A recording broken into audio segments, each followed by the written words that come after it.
धर्मराज युधिष्ठिर 7 अक्षौहिणी सेना के स्वामी होकर कौरवों के साथ युद्ध करने को तैयार हुए।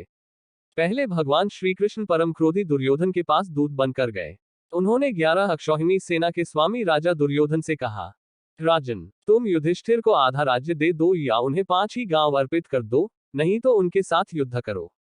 श्री कृष्ण की बात सुनकर दुर्योधन ने कहा, मैं उन्हें सुई की नोक के बराबर भूमि भी नहीं दूंगा, हाँ, उनसे युद्ध अवश्य करूंगा।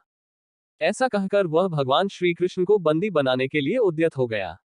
उस समय राजसभा में भगवान श्री कृष्ण ने अपने परम दुर्धर्ष विश्वरूप का दर्शन कराकर दुर्योधन को भयभीत कर दिया। फिर विदुर ने अपने घर ले जाकर भगवान का पूजन और सत्कार किया।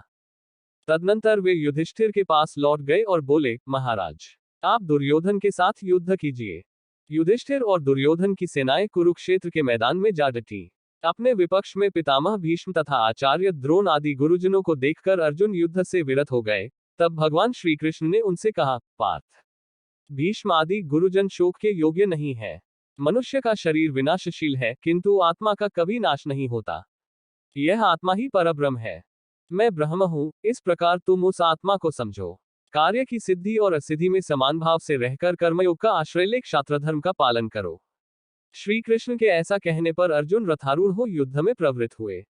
उन्होंने शंख ध्वनि की। दुर्योधन की सेना में सबसे पहले पितामह भीष्म सेनापति हुए।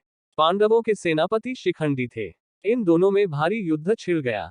भीष्म सहित कौरव पक्ष के योद्धा उस युद्ध में पांडव पक्ष के सैनिकों पर प्रहार करने लगे और शिखंडी आदि पांडव पक्ष के वीर कौरव सैनिकों को अपने बाणों का निशाना बनाने लगे।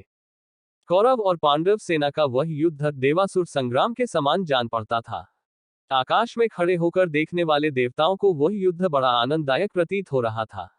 भीष्म ने 10 दिनों तक युद्ध करके पांडवों की अधिकांश सेना को अपने बाणों से मार गिराया।